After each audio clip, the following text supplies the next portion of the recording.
জাতির কাছে ক্ষমা চাইতে প্রস্তুত আওয়ামী লীগ। বাহাউদ্দিন নাসিম এই কথা বলেছেন।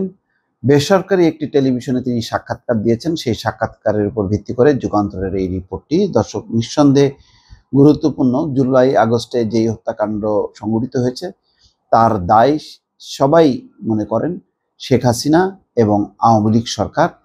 তাদের কারণেই এই বিপুল পরিমাণ মানুষ হতাহত হয়। এখন পর্যন্ত হিসাব সহস্রাধিক মানুষ নিহত হয়েছে এবং প্রায় আহত পঙ্গু হয়েছে প্রায় 8 থেকে 10,000 মানুষ। তো এই ঘটনায় আওয়ামী লীগ ক্ষমা চায়। কিভাবে ক্ষমা চায় সেই বিষয়ে যে রিপোর্টটি হয়েছে তাতে বলা হচ্ছে যে আত্মগোপনে থাকা আওয়ামী লীগের যুগ্ম সাধারণ সম্পাদক আফম বাহাউদ্দিন নাসিম বৃহস্পতিবার একটি বেসরকারি টেলিভিশনের সঙ্গে টেলিফোনে কথা বলেছেন। সেটি ফেসবুকে আওয়ামী লীগের ভেরিফাইড পেজেও শেয়ার করা হয়েছে। বাহাউদ্দিন নাসিম বলছেন যে প্রকৃতপক্ষেই আমরা যদি ভুল করে থাকি অথবা অন্যায় করে থাকি, সেই অন্যায়ের জন্য জাতির কাছে ক্ষমা চাইতে আমাদের কোনো আপত্তি অথবা আমরা ক্ষমা চাইব না, এই ধরনের গোঁড়ামি আমাদের ভেতরে কাজ করে না। এই ধরনের দল, এই মানসিকতার দল আওয়ামী লীগ নয়। জুলাই আগস্টে ছাত্র আন্দোলন দমাতে আওয়ামী লীগ যে ভূমিকা নিয়েছিল তা নিয়ে দলটির কোনো অনুশোচনা আছে কিনা এমন প্রশ্নের জবাবে ওই ফোনালাপে নাসিম বলেন, অনুশোচনা কি কারাগারের ভেতরে বসে করবে আওয়ামী লীগ, নাকি জঙ্গলে, পাহাড়ে বা নির্বাসনে থেকে অনুশোচনা করবে? কিভাবে করবে? সেজন্য তো উপযুক্ত পরিবেশ নিশ্চিত করতে হবে। সেই সুযোগটা কি দেশে এখন আছে? তার প্রশ্ন। স্বাভাবিক পরিস্থিতি হলে নিজেরা দলগত মূল্যায়নের মাধ্যমে ভুল চিহ্নিত করে আমরা কি ক্ষমা চাইতে পারি না? তার মানে এটা খুব একটা কৌশলী একটি উত্তর এবং নানা প্রশ্ন করছেন সেই। তার মানে হচ্ছে আওয়ামী লীগ আবার রাজনীতি করার অধিকার চায়। সেই সুযোগটা নিয়ে তারা ভুল স্বীকার করবে বলে বলছে। তার মানে একভাবে যে তারা বুঝতে পারছে যে এখন যে পরিবেশ পরিস্থিতি এবং বিভিন্ন দলের দাবি, সরকারের যে মনোভাব, তাতে আওয়ামী লীগের রাজনীতি করার কোনো পরিবেশ নেই। তো তারা সেই পরিবেশটা চায়, অর্থাৎ একটা মানে বাংলাদেশের মাটিতে আওয়ামী লীগ আবার পা ফেলতে চায়, দাঁড়াতে চায়, তারপরে তারা ভুল স্বীকার করতে চায়। অর্থাৎ ভুল স্বীকারটাকেও তারা একটা রাজনীতির একটা অংশ মনে করছে যে এই ভুল স্বীকার করে যদি একটু বাংলাদেশের মাটিতে পা রাখা যায় তাহলে হয়তো তাদের একটা সম্ভাবনা আছে। সেই কারণেই বলছেন যে তারা কোথায় ভুল স্বীকার করবে, এটা জেলে, কারাগারে, আত্মগোপনে থেকে নাকি কোথায় থেকে?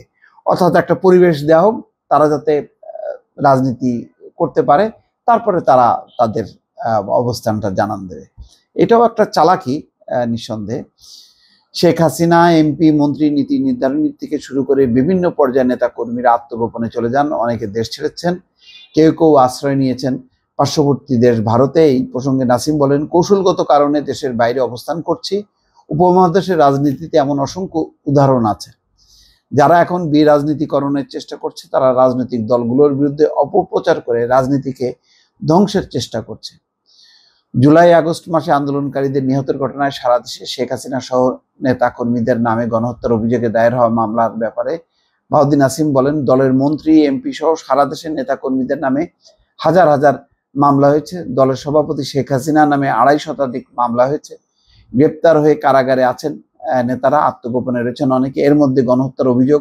অথচ উপদেষ্টারা দেশে বিদেশে বলে বেড়াচ্ছেন এই আন্দোলন পরিকল্পিত ছিল। তাহলে অভিযোগ কেন আমাদের দিকে?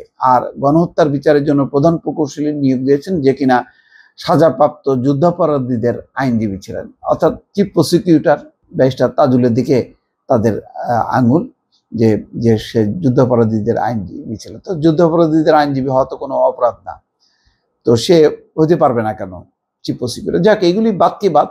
মোট কথা, আওয়ামী লীগ এখন ভয়ঙ্কর রকম বেকায়দায় আছে। তারা একটা মানে জায়গা খুঁজতে চায়। সেই কারণেই আর কি তারা তাদের দেন দরবার, এবং সম্ভবত ভারতেরও একটা চেষ্টা যে আওয়ামী লীগ যাতে রাজনীতি করার সুযোগ পায়।